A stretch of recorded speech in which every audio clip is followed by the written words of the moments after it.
Testing 1, 2, 3. For he put on righteousness as a breastplate and a helmet of salvation on his head. And he put on the garments of vengeance for clothing and was clad with zeal as a cloak. According to their deeds will he repay fury to his adversaries, recompense to his enemies. To the islands he will repay recompense, so shall they fear the name of the Lord. From the west in his glory, from the rising of the sun, when the enemy shall come in like a flood.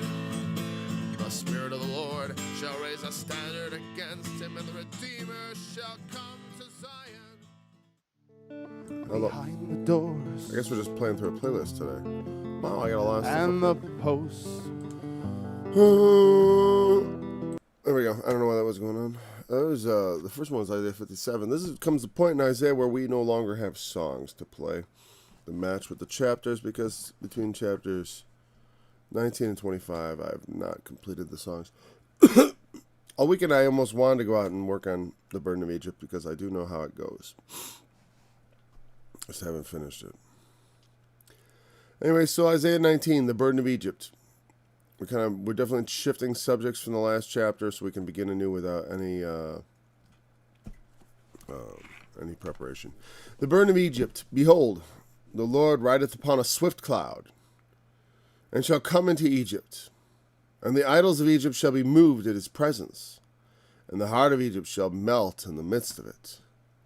And I will set the Egyptians against the Egyptians, and they shall fight every one against his brother, every one against his neighbor, city against city, kingdom against kingdom. And the spirit of Egypt shall fail in the midst thereof, and I will destroy the counsel thereof. And they shall seek to the idols, and to the charmers, and to them that have familiar spirits, and to the wizards. And the Egyptians will I give over into the hand of a cruel lord. And a fierce king shall rule over them, saith the Lord of hosts. And the waters will fail from the sea, and the rivers shall be wasted and dry up. We'll just hold on right there. So, interestingly, this burden's a little different than the other ones. The burden of Babylon is pretty stark, the things that come about, like when the Persians are prophesied to destroy them in Isaiah 13, it's brutal, and they are not. It's not just brutal. The kingdom is brought to its knees. And Babylon, I don't think ever rises as a significant power again. Not as any kind of regional power. And so, I'm not sure. Now, he doesn't say particularly what this is related to. There are signs. Once again, prophetically, there is a near fulfillment, of course, for Isaiah's time. There was something to do with the Assyrians or the Babylonians or perhaps even the Persians or the Greeks that this has to do with. Because later on he's going to talk about cities that speak the Hebrew language in Egypt. And there were cities of Jews in Egypt during the diaspora, and I forgot the exact period, but there's a city, and it had to do, I believe, because of the Greeks. When Alexander the Great unified the area, this is, between the period of, we have the Assyrian captivity, the Babylonian captivity, then it comes the Persians who restore them to the land. But the Persians are beaten by the Greeks, specifically the Macedonians, Alexander the Great. And when he dies, his 4 generals divide up his kingdom into 4 parts, and one of the kingdoms was the kingdom in Egypt. I forgot. There's the Seleucids, those are the 3, the 4. I only remember the Seleucids because the general was Seleucus or something like that. That sounds Roman to me. So, whatever. I don't really want to do that. No, I don't. And that's just my scripture. I'm bringing that up. Okay. Well, we'll get to that. It talks about these cities in Egypt that would speak the language of Israel, whatever, their language, the Hebrew language. I forgot what it says, the language of, let me see, the 5 cities. Okay. It's way down here. There'll be an altar. Okay, yeah. It was the language of Canaan. There would be 5 cities in the land of Canaan that speak that swear to the Lord of hosts and that speak the language of Canaan. And it says one should be called the city of destruction. We'll talk about that verse. That was verse 18 here. That's ahead of where we are now. But what I'm saying is there's not all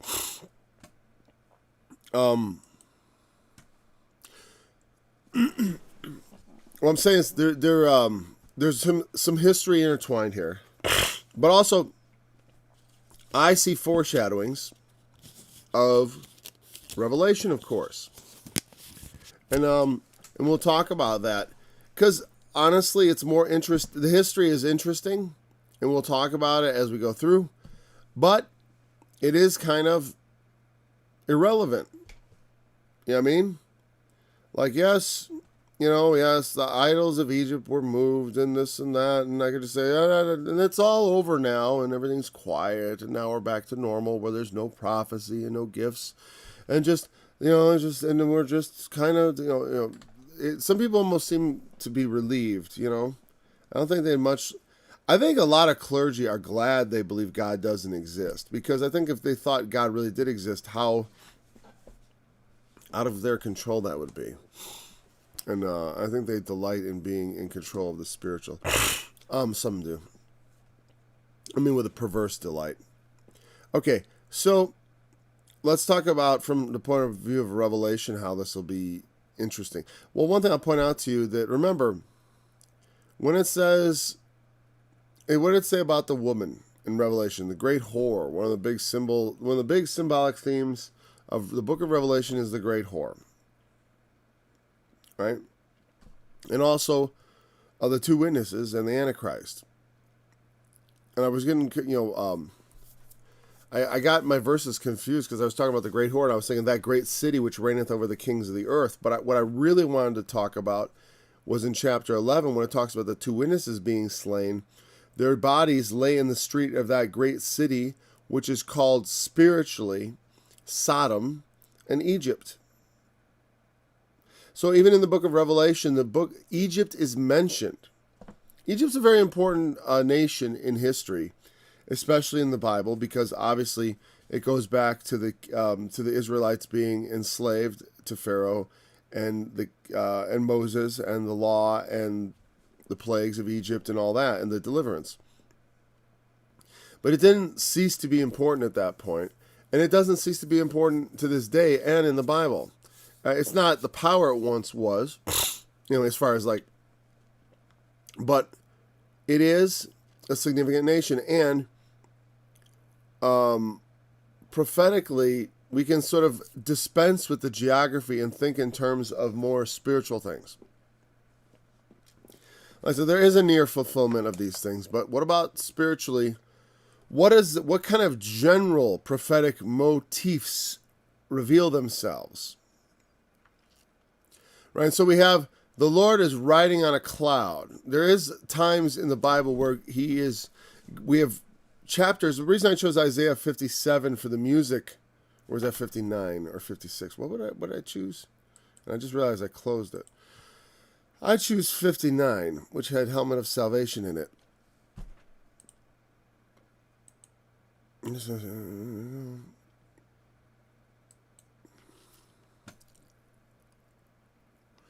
And so, God comes. So, the reason I chose 57 again, because it's very action. He put on righteousness as a breastplate, a helmet of salvation. I say, God's getting ready to kick butt. I mean, that's the feeling you get from that passage. And this too, God's riding on a cloud, man. He's riding on, and we think of things, but think about how fast clouds can move. Yeah, I mean, like when a storm really moves in. You ever see a storm moving, like a fast one? Because God isn't just floating along on a cloud. And this may be part of where some of the heaven imagery comes from, this kind of thing, when this is God's riding on clouds and stuff. But the idea, a cloud moves in like a storm. Like when a storm moves in, a big, and imagine, you know, he rides in like a swift storm on the clouds and comes to Egypt. And now the idols, the false gods of Egypt, are moved at his presence. His presence is, it affects them. It's not they can just ignore the presence of God.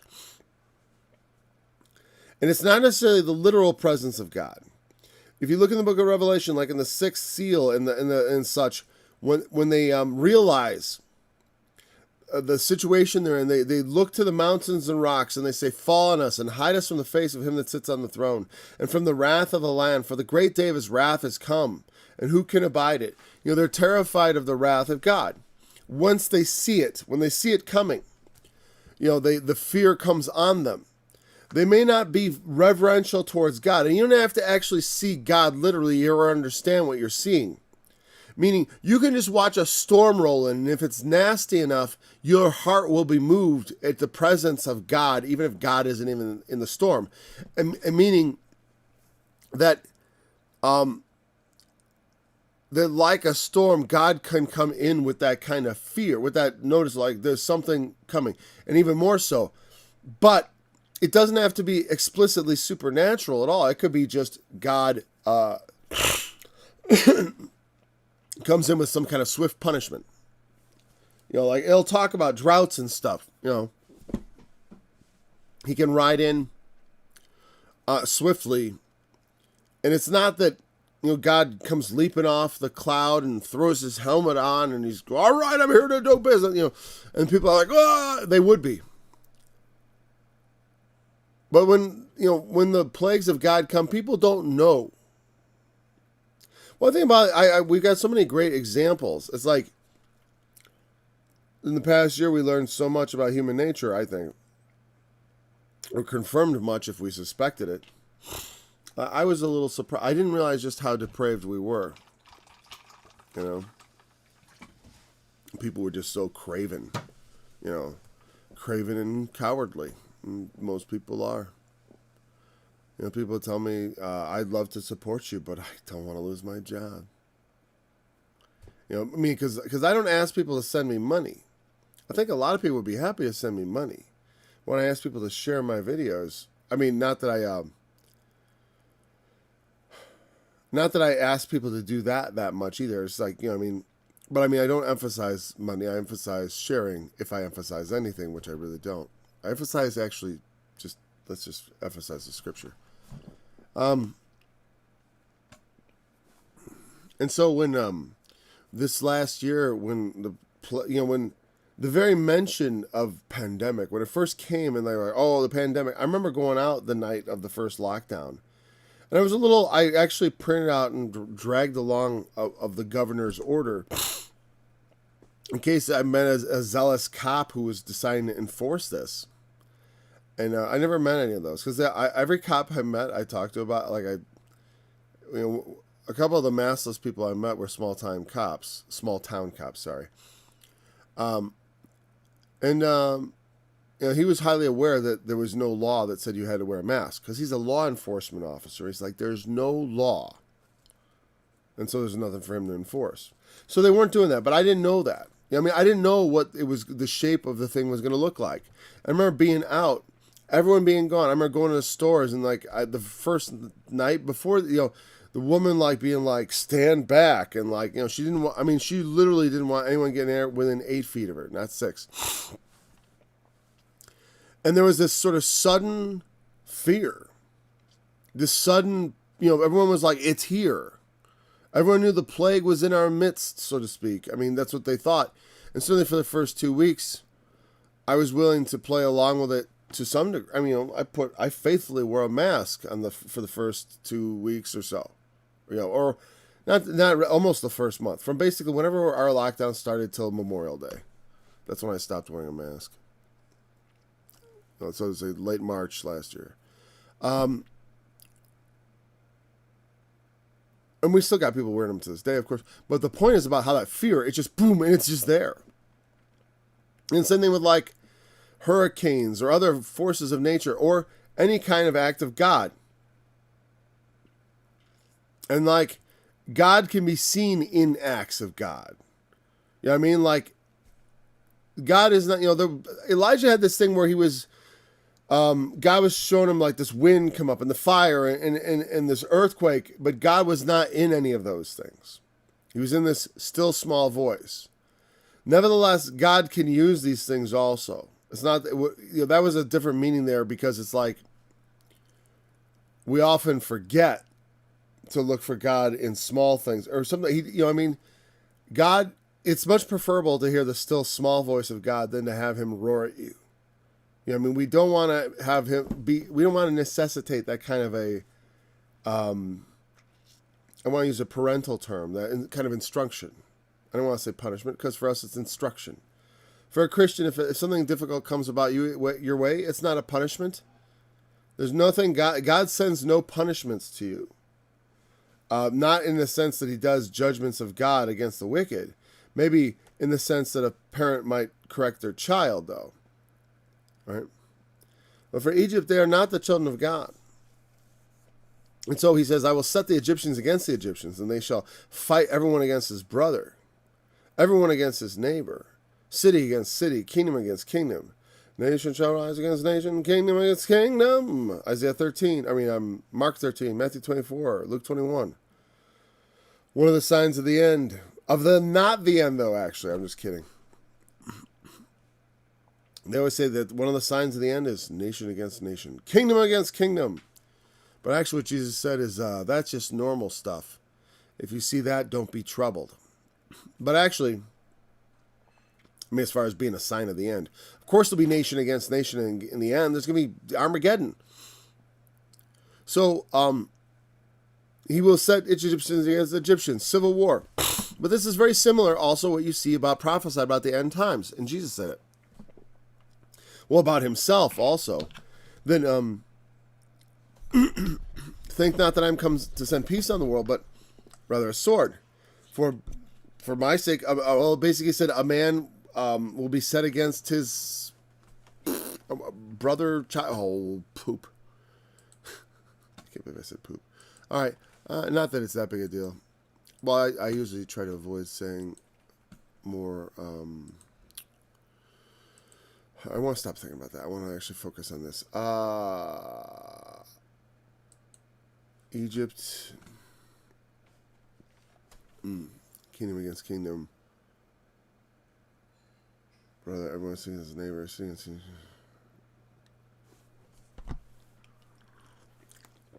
Oh, I wanted that passage from the gospel. So what I actually want is my Bible collection. And this will say, a man's enemies will be they of his own house.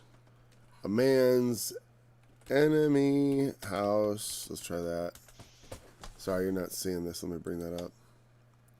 I use this little piece of software I picked up at the Menards bargain bin 15 years ago. Still works on Windows 7. Bible collection, CD-ROM. And let's see here. Okay, I looked for enemy house, and I got 6 results. That's a pretty good result, and I only want New Testament. And I got no New Testament results. Did I even search the New Testament? I did. Well, let's just choose the 4 Gospels, because that's so much simpler. I know I want that. I'll just try own house, and instead of searching it all, I'll search it as a phrase. A man's foes shall be they of his own household. Here we go, 10. I'm come to set a man at variance against his father, and the daughter against her mother, and the daughter-in-law against her mother-in-law. A man's foes shall be they of his own household. He that loveth father or mother more than me is not worthy of me, and he that loveth son or daughter more than me is not worthy than me. And he talks about taking up your cross. But there we go. And there's another place where it says, think not that I am come to send peace but a sword. And he talks about this family thing. Children against their parents. Children shall rise up against their parents. We see the same theme in Egypt. Egyptians rising against Egyptians. It's something that could be as simple as civil war. But, it is a picture of civil war, but also a picture of civil unrest. Meaning, it doesn't necessarily mean like a formal civil war. In fact, a lot of civil wars aren't very formal. Like Northern Ireland. Isn't that essentially a civil war? A sectarian war? But, there's not always that, whatever. That, let's all line up and shoot each other thing. We always think of the American Civil War, but they can be very different kinds of conflicts. Like, it's just a low-level thing. Doesn't have to be tanks, but just the people are at each other. People say in America we're headed towards a second Civil War. And I can see that.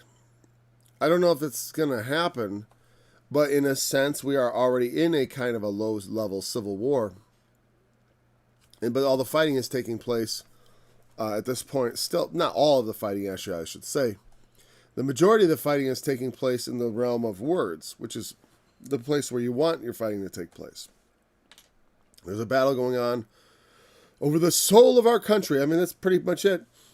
And, and there are people who are pushing in powerful places to perversify everything, from childhood to everything, There are people who want, if a child expresses gender confusion or maybe just wants to play pretend, that those words should be taken like some sort of decision that should affect the rest of their life, and they should be put on puberty blockers and stuff.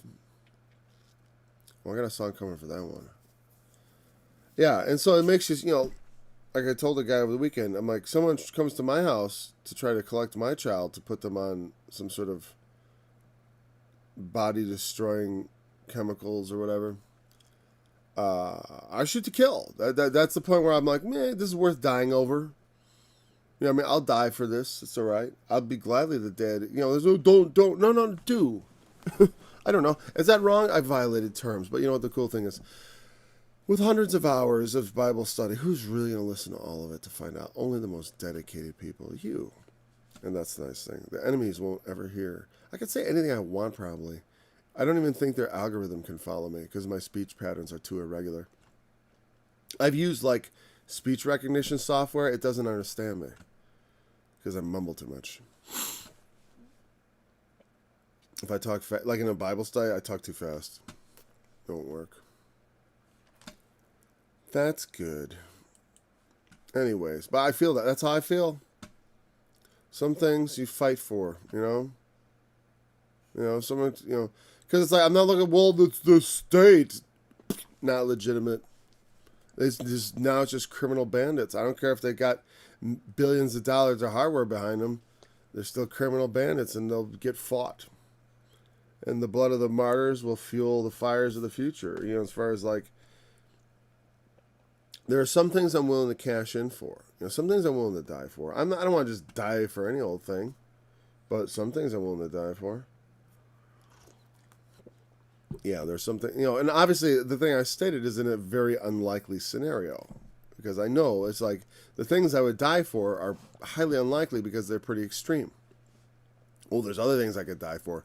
I mean, things where I would die and I'd have to positively decide to get in trouble. You know what I mean?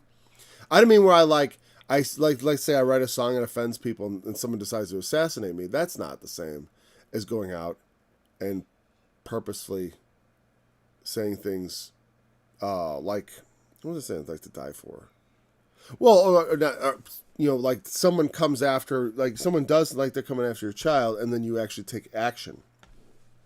I mean, the actions I advocate people take against the evils in our world is that they should speak out against them, support things that don't. It's not time to get violent at all, as far as most of the things we have to be concerned about. But yeah, when they start talking about reassigning children's genders and stuff like that, that's evil. That's like an evil the world is not used to. It's like the Isle of Dr. Moreau. It's like human experiment. It's like... It's what they want, these scientists. They really, really want to mess with things. They want to create monsters. Because they can. Some people just like to do things because it's possible. You know, let's make a virus that could kill the whole world. And they'll never use it. You know? Humans. So stupid. And the spirit of Egypt shall fail in the midst thereof. And I will destroy the counsel thereof. But you see how, like, last year, like, that, I'm just using it as an example, the pandemic sort of, it was upon us out of nowhere. A lot of people didn't, I saw it coming from January because I was watching carefully. But honestly, when it kind of moved in, it was sort of sudden. Like, suddenly, all of a sudden, everyone cared. And suddenly, and it didn't take long after that, the people were kind of at each other, too. Didn't it? You know? And so, when stressful times come in, you know what I mean? So what we saw, it's not like a fulfillment of prophecy, but what I'm saying is, you get insight. You know, it was the most, I didn't live through World War II. Certainly not in a country, you know, if you lived as a civilian in World War II, it was a lot different experience to live as a civilian in, say, Iowa, as it was to say live as a civilian in, say, the countryside of China, where Japan is dominating, you know, and behaving badly, or a civilian in Korea, where they, you know, were taking the women for forcible prostitution, and no end of all the other atrocities done during that war. There were a lot of places where you'd have a very different experience than in America in that war. But in the pandemic, we had an experience that we had. It wasn't the same everywhere, but it was something. And I try to learn as much as I can from that. And though it is not fulfillment of prophecy, it does show a pattern, you know, and that's why I like to look at it. It's like we have this swift thing come in. Everyone is like, wow, a pandemic. They're all moving. Yeah, I mean, it's moved their hearts. The heart moving, I mean, the idea is that, like, from your stable position, they'd be like, when your heart is moved, the idea is like that it was stable, but then it gets knocked off its pedestal, so to speak. And that means instability, fear, you know, something other than stability and trust is entered into your heart. Like, oh, there's emotion in there. And the spirit of Egypt shall fail in the midst thereof, and I will destroy the counsel thereof, and they shall seek to the idols. Now, see, there's a sort of like the idols being moved. The idols, of course, are being personified because they don't have hearts to move, or they don't have anything to move, except their own physical existence to be moved, like in an earthquake. But I don't think it's talking about literally. You know, I don't think it's talking about the heart of Egypt will melt in the midst of it, and the idols of Egypt shall be moved at his presence. The idols are obviously put for, meaning you put the idols for the priests that represent them. So if I want to talk about the priesthood of Egypt being upset, I will say their idols were upset. You know what I mean? Because the only way anyone's going to know that the idols are not happy, the heart of our gods has moved, is going to be because of the priest. You know what I mean? And so in that sense, if you have a sense of the idols being moving and the heart melting, I didn't talk about the melting heart. But again, the idea, well, it always seems like a weird thing, but if you think about it like wax or like anything that melts, like water, you know, it is hard and firm and solid, and then when it welts, it becomes like liquid. It means you lose your will, you lose your willpower, you lose your heart, your enthusiasm, your grit. You know, it just melts, and you become weak and fearful, and that sort of mentality. And so that's the idols and the heart of Egypt and the spirit of Egypt also failing in the midst of it, and it will destroy the counsel thereof, seek to the idols, To the charmers, to them that familiar spirits and the wizards. So we have idols, charmers, familiar spirits, and wizards. Idols very similar. Charmers, I don't know what the basis of that is in Hebrew. I'd like to take a peek. I realize, I'm sorry, I still have Matthew up there. I'm such a dummy. I'm such a bad engineer. Not a dummy, but I'm scatterbrained. All right, here we go.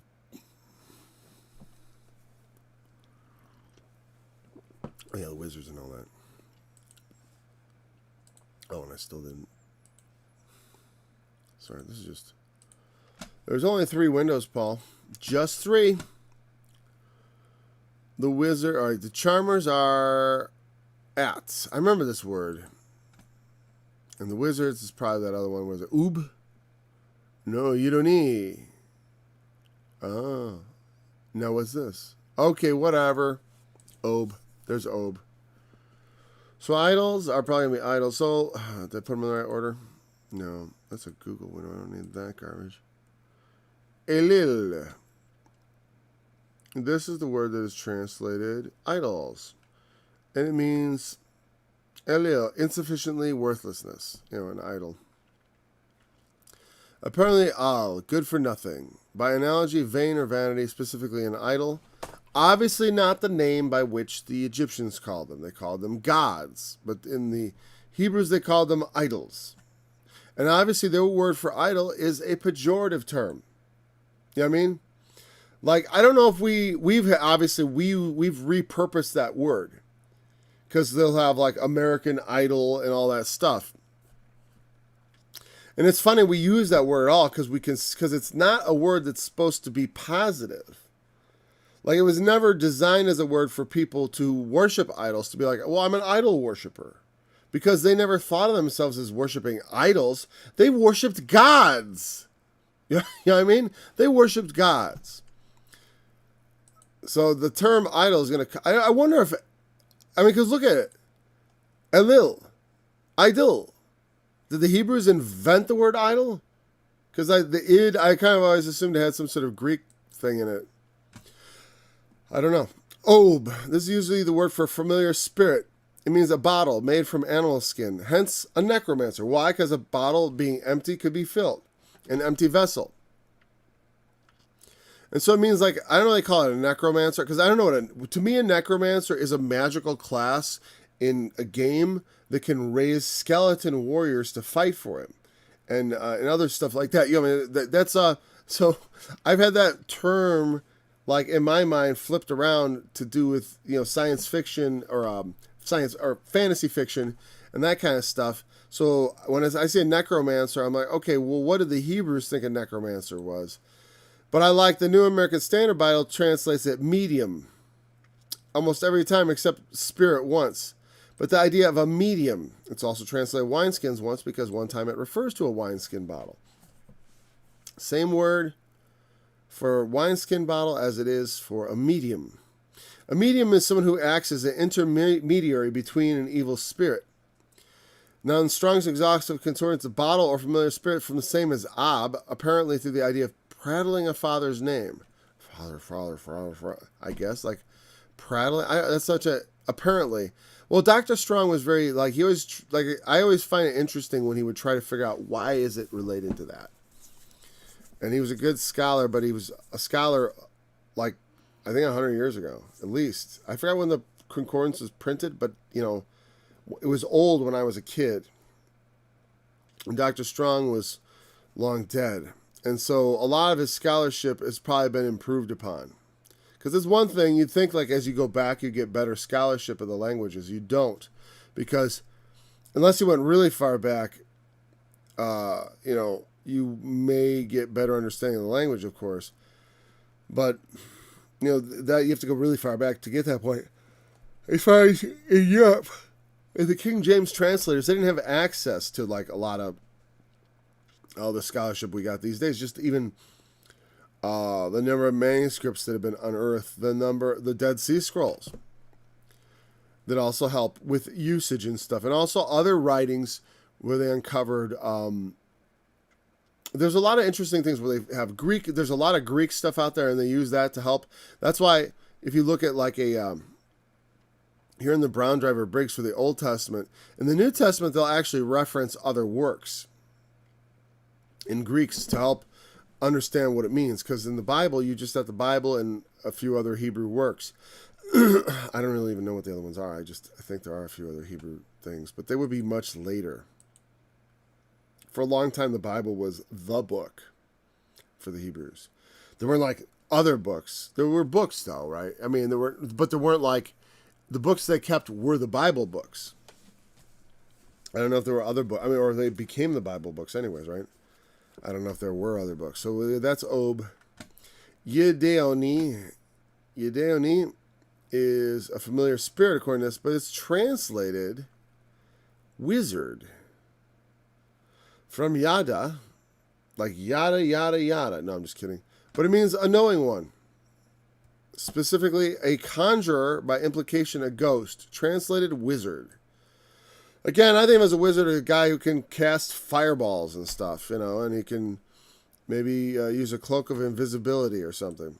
So that word doesn't really register very well. I remember when in the early aughts, when Harry Potter was a big deal, back in the day, almost 20 years ago. I remember someone gave my child the books. I read them. I remember people in church were upset about it because of the wizard connection. And I'm just like, the idea that the fantasy world created there has anything to do with this is ridiculous. There's no connection. I've never found that.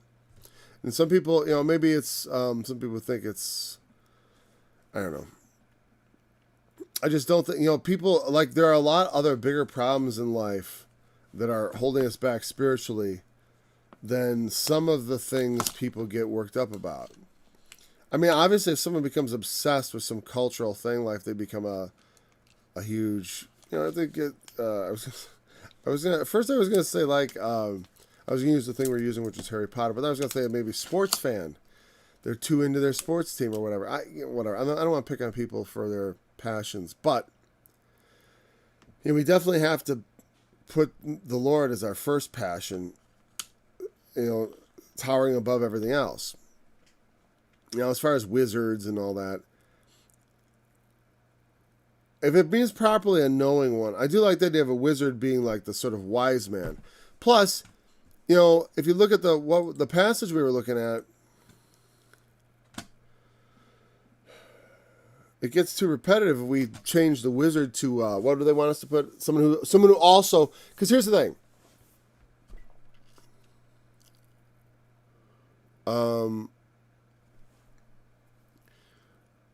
Did I look up charmers? What the?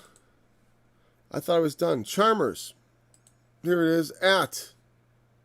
Yes, that's right. At. Their word for. They have a word at too, but it doesn't mean, it's not a preposition indicating direction, moving towards something. No. It means gentleness. Okay, yeah, I get it. Okay, that makes sense now. From an unused meaning to move softly as a noun. A necromancer. Oh, you don't see that. Oh, I didn't bring it up. Oh, gosh, I feel so stupid sometimes. Again, I wish someone would yell at me. Paul, you're then transition to the thing.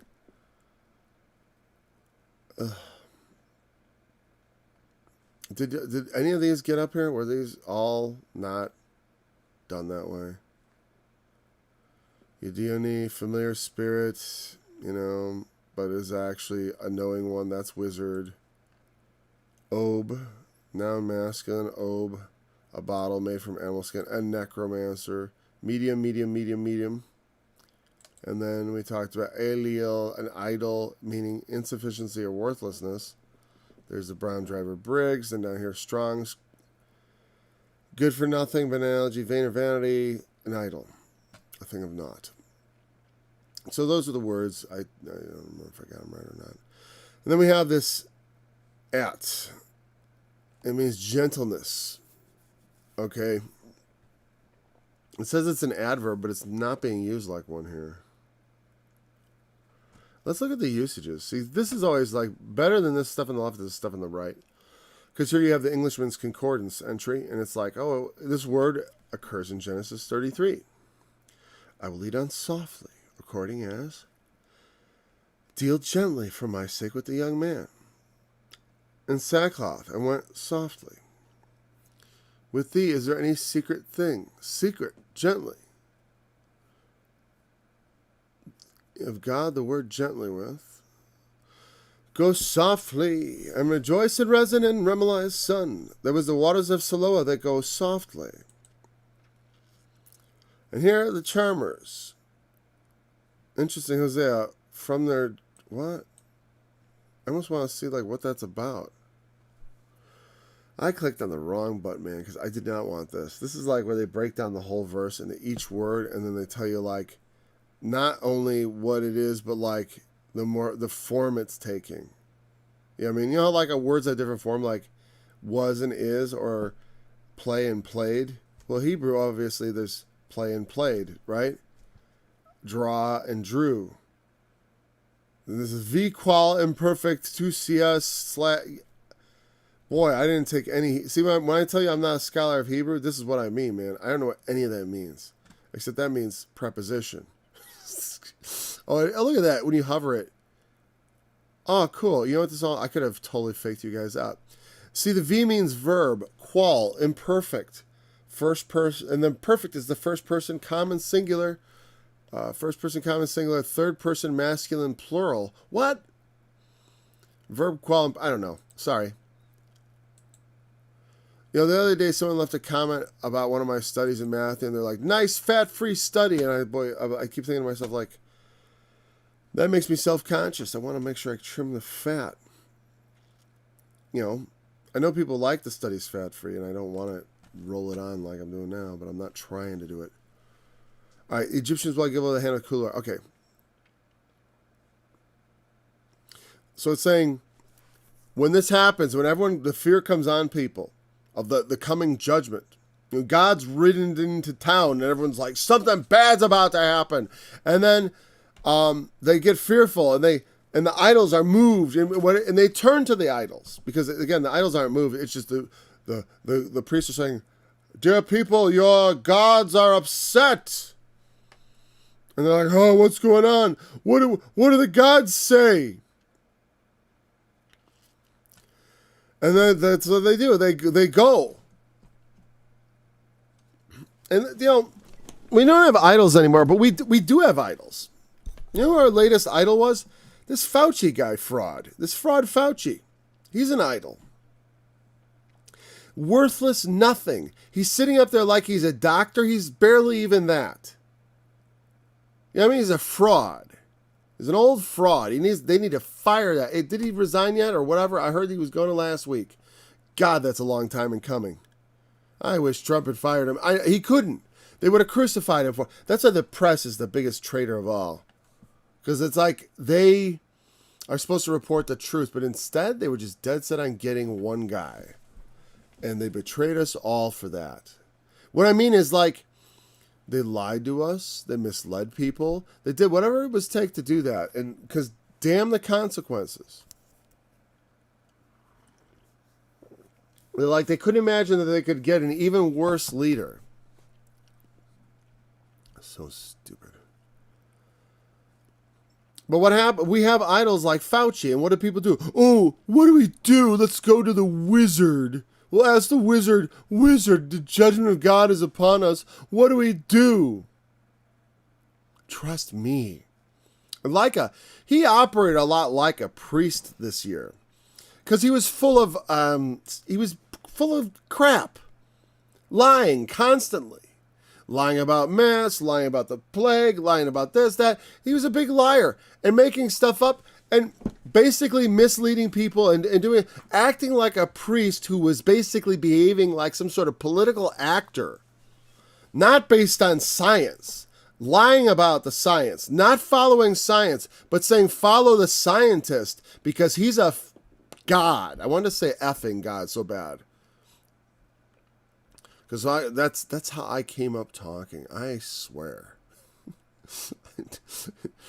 When I get mad, I always cover myself in Moses, because there was a time he was so pissed with the children of Israel. It says he spake unadvisedly with his lips. And he probably just said a bunch of expletives, is what I think. Some words that you're not supposed to say. Hopefully not blasphemy. Because sometimes when you have nothing to say, you just say the biggest, most offensive words you can find. And if the biggest, most offensive words are blasphemous words, I'm going to turn on the fan. I hope it's not too loud. It's just getting hot here. Is that all right? Oh, whatever. That can't be that loud. It's not louder than my voice. But,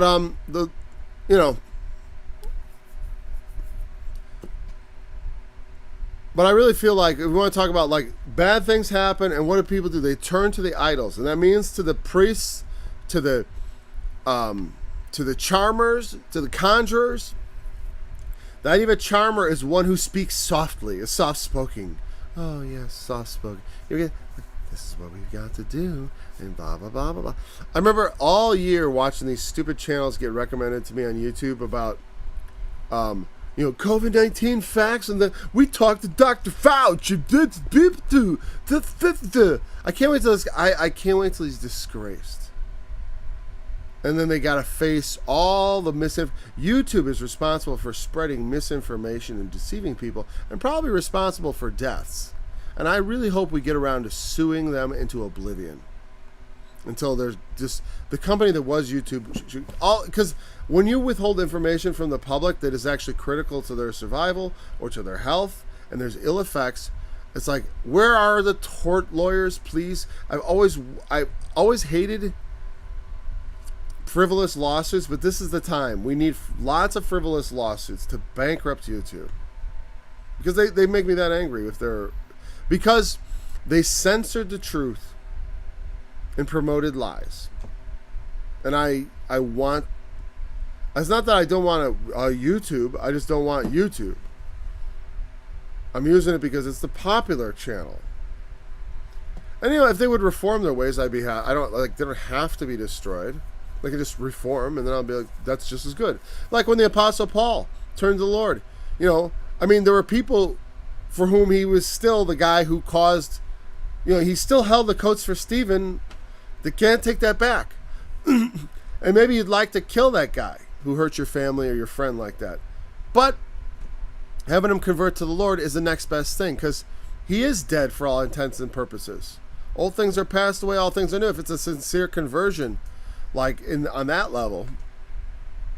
Because a lot of people have insincere conversions, but when someone comes like from hunting down Christians to just being one, that's a different thing. Well, because he had no motive to come over that I could see. There's no benefit to him.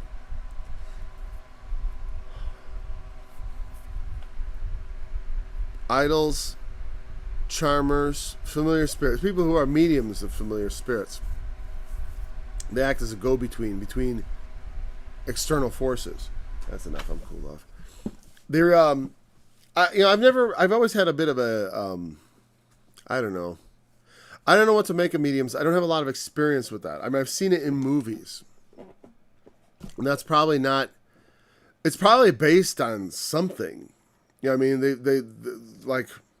I'm sure every movie seance you've seen, while it's dramatized, it's also probably essentially like a seance. Just like tarot card readings in the movies, it's going to be somewhat dramatic. But it's going to be essentially like a tarot reading, because they would have no reason to not go and learn.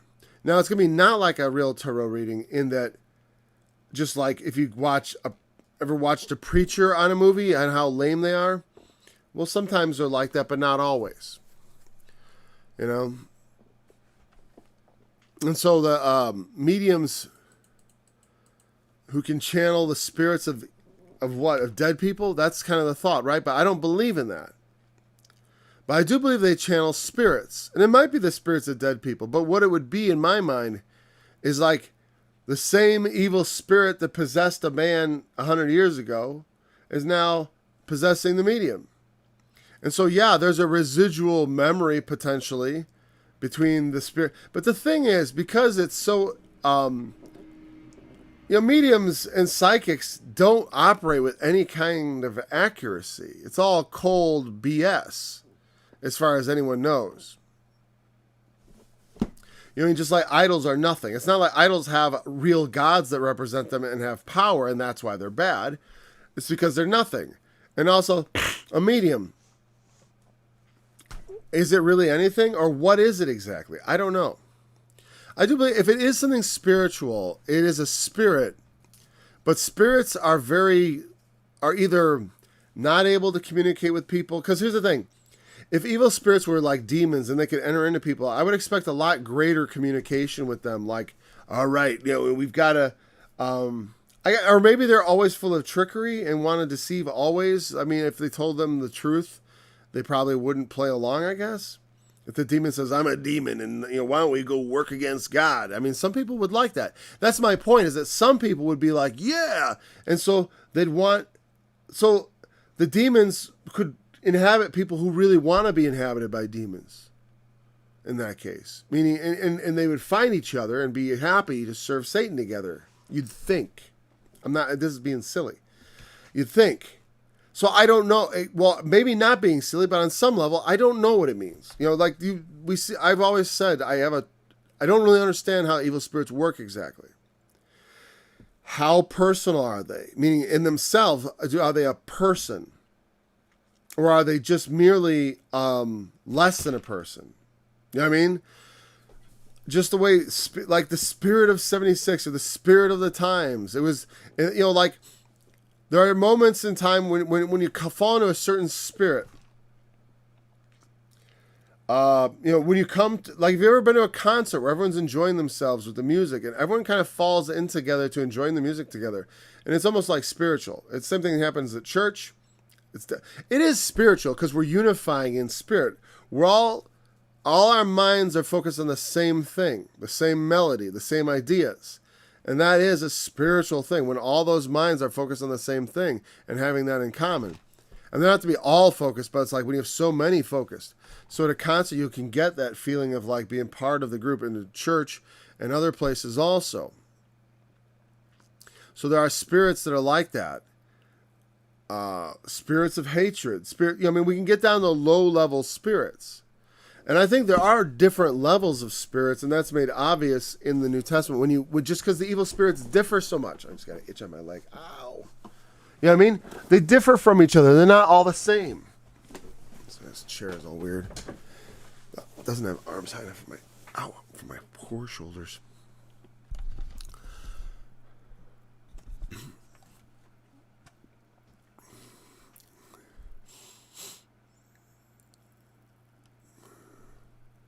And of course, the wizards we talked about. Wizards. If you think of them as knowing ones, people who know.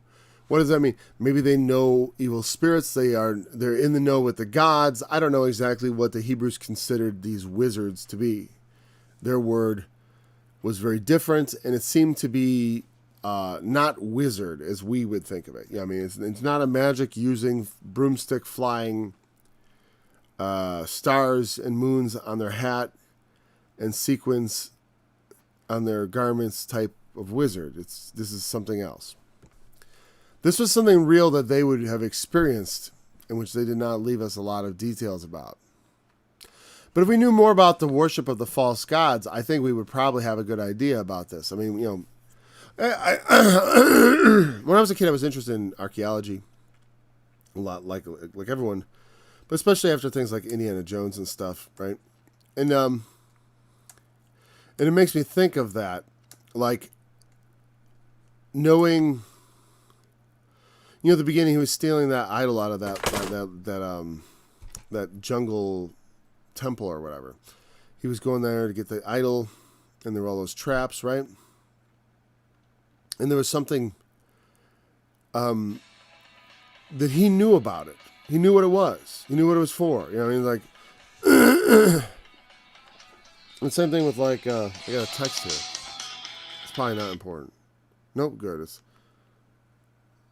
It means my phone won't ring. So, if you want to send me a text, I got to pay my plan right now before I get a text. Okay. So they will seek to all that because they think somehow they can relieve themselves through seeking to the spirits and to the gods and to whatever. We'll go ask Dr. Fauci. I mean, just the fawning over this guy. When he's just, in the end, probably responsible for the friggin' pandemic in the first place. Probably responsible for the pandemic. Stood up there, acted like he didn't know what. Oh. I mean, seriously, if anyone needed a punch in the face, Dr. Fauci. If anyone needs to go to jail, Dr. Fauci should go to jail. Federal prison, nice. But this man should have he should be publicly, I don't want the guy to kill himself or anything, but he should be publicly not a persona non grata. He should go retire with his millions. The guy's filthy rich working off the government.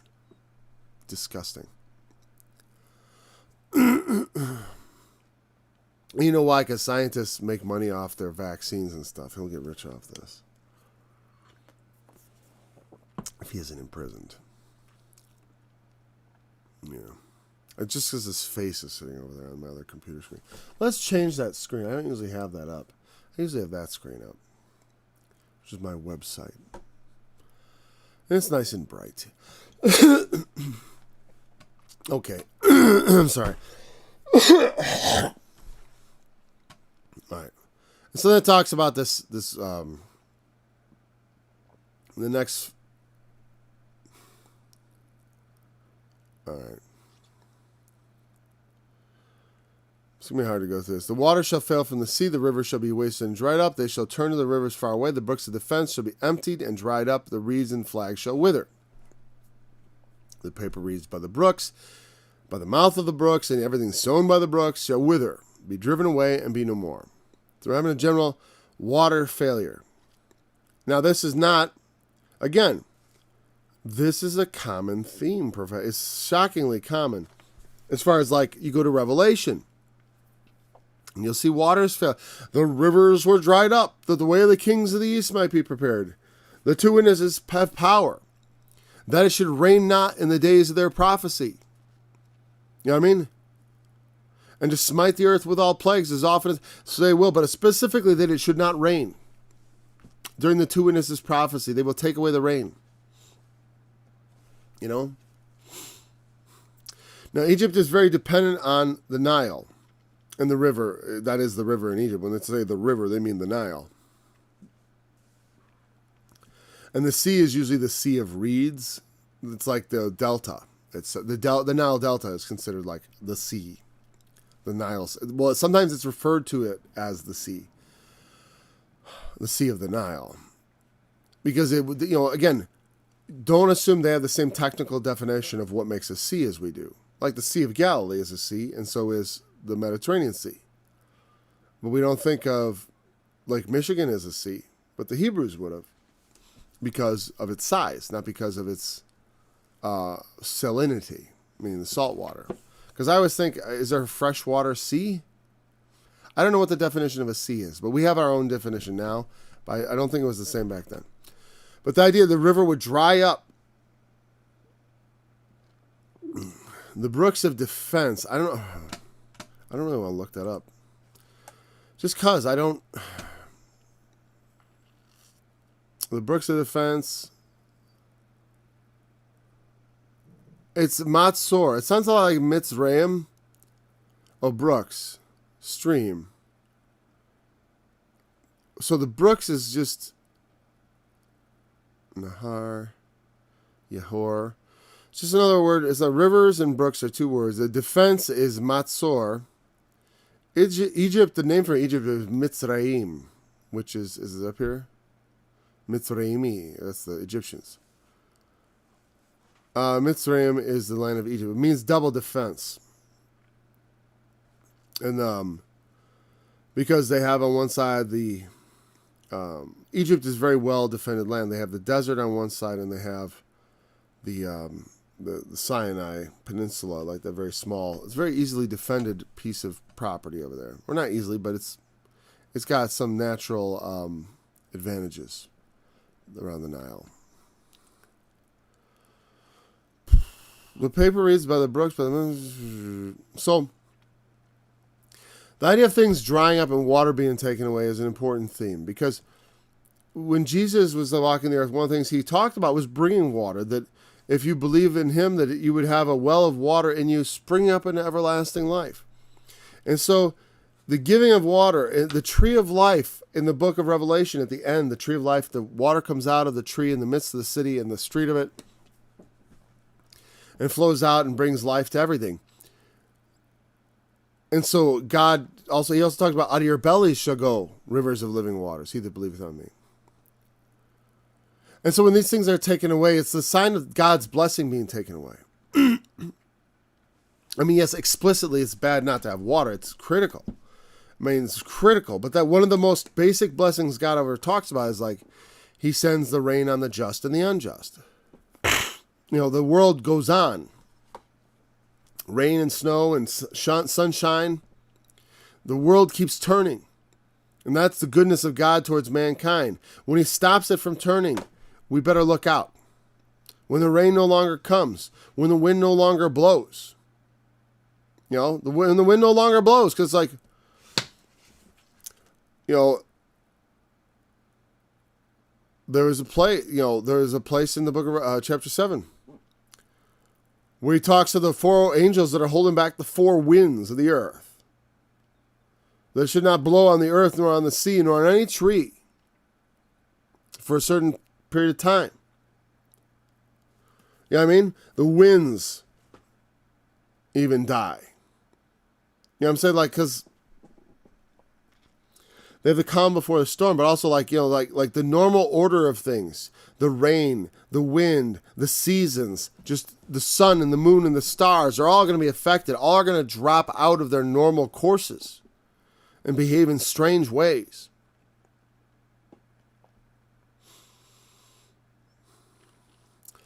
Reeds and flags, different kinds of vegetation growing around there for whatever purpose. You know, symbolically, what do they represent? Well, the produce, all the things that grow of it, that grow of God's blessings. And here it's fishers and also they that weave flax, because the fish are gone, you know, and the weavers of 5 flax. Now that just in the analogy, it makes sense, but in the spiritual, do those represent something? Well, we could find something to make them represent. I mean, I always usually do. Whenever I say this passage, I don't just leave it as fishers. We can say, yes, and when the rivers dry up, the fishers got no fish, and the weavers can't weave their flax linens. You know, because linen is made out of,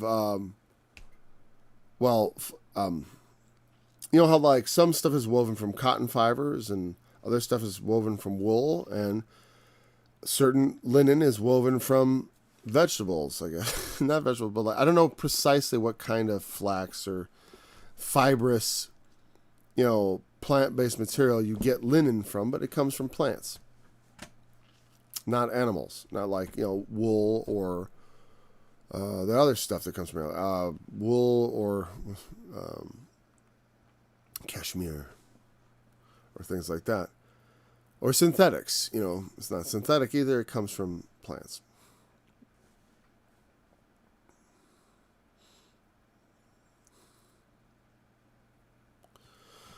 So listen, we have no more fishers, but fishers, Jesus talked about being fishers of men. And I can't help but notice that both of these mention, like those who weave in fine flax, they weave networks. You know what I mean? They weave things out of the flax. You know what I mean? And there is that sort of patterning. And fishermen also use nets.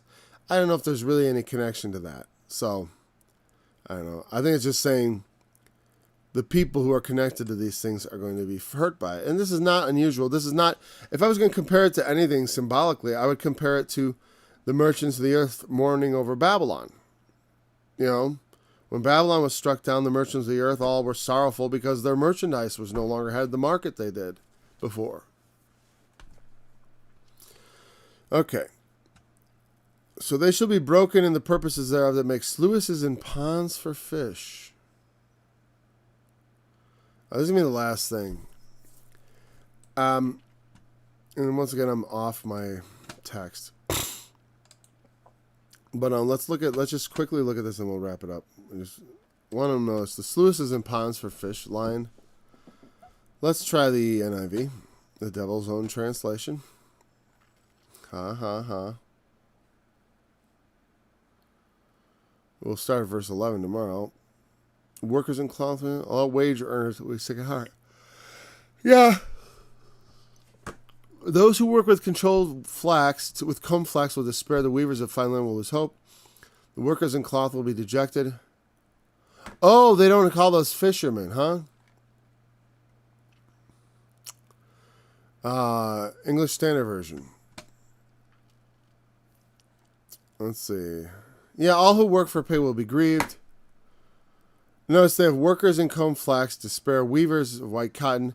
Those who are the pillars of the land will be crushed.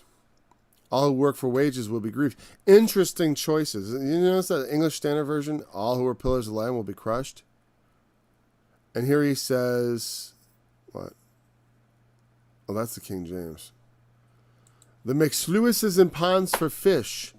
Still believe in the King James. And I say, well, the King James is right. They're all wrong. Because the King James is the only inspired translation. Says who? Let's see. Let's try the BSB. I don't even know what the BSB is. The Bullshit Bible. Sorry. Don't say. Sorry. Princes are merely fools, pharaohs wise counsel. That's the next verse. We need 10.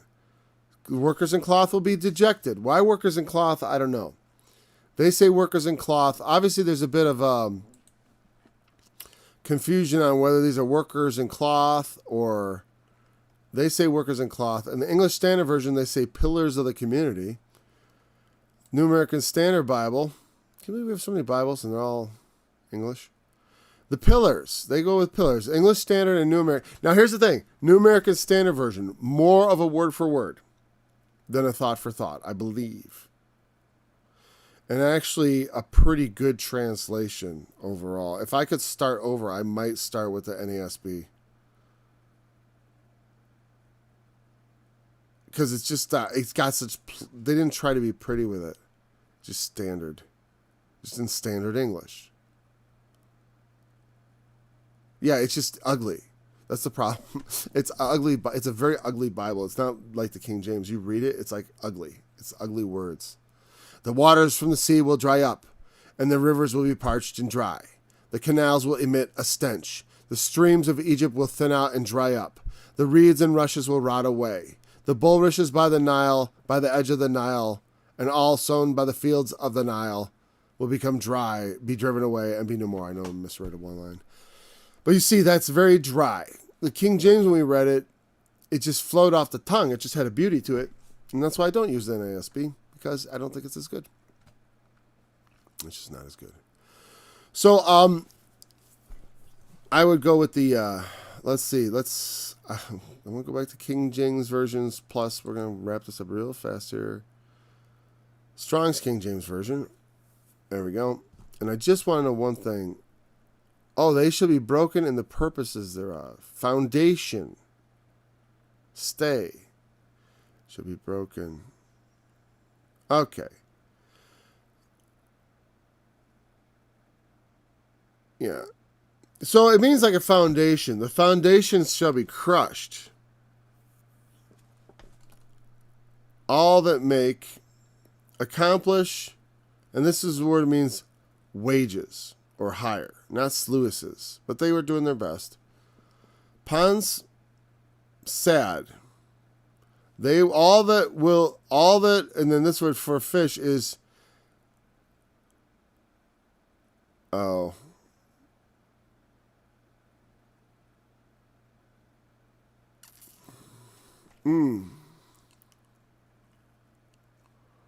All that make oh, I get it. Purposes, all that make sluices. Oh, all that make wages sad of and fishes nefesh of soul. I see why they put fish there, obviously, because they just talk about fishers. Fishers is dayag, though. It's not at all related to nefesh. Nefesh is a word for fish and soul, unfortunately. It's one of those things. The context means, so, one, you might be talking about a fish or you might be talking about a soul. That's the problem with the translation. So there you go. There's a great example. Isaiah 19:10. You want to talk about a badly translated verse? And make sluices and ponds for fish. I could still make the truth out of that. I could say something like, people who try to capture the believers and put them into ponds, and all that stuff. So, all right, they should be broken in the purposes thereof. They shall be frustrated. The foundations. So we related all that to the people who were involved. These things happen, and then they turn to the idols, but there's no help. Everything's falling apart. Because we do make idols out of people. Some people do. And I notice it more on the other side. Well, I was going to say on the other side politically, but, I know people idolize Trump too, which was unfortunate. I mean, I don't. I said we should vote for him, and I thought we should have. But whatever. We'll get by. Just because things don't happen too, people say, well, what, did you violate God's will? No, God's will was that I should vote for him and that he should lose. And people say, well, he didn't lose. Well, even if you lose by cheating, you still lose. If you're not the winner in the end, you lost. Even if the other guy cheated, because the judges are corrupt. All right, thanks for joining me today. We'll be back again tomorrow to continue in verse 11 of Isaiah chapter 19. Until then, remember to say your prayers and eat your fiber. No. All right, here we go. Oh, the music. Here we go. Same thing. For he put on righteousness as a breastplate and a helmet of salvation on his head. And he put on the garments of vengeance for clothing and was clad with zeal as a cloak. According to their deeds will he repay fury to his adversaries, recompense to his enemies. To the islands he will repay recompense, so shall they fear the name of the Lord. From the west in his glory, from the rising of the sun, when the enemy shall come in like a flood. The Spirit of the Lord shall raise a standard against him, and the Redeemer shall come.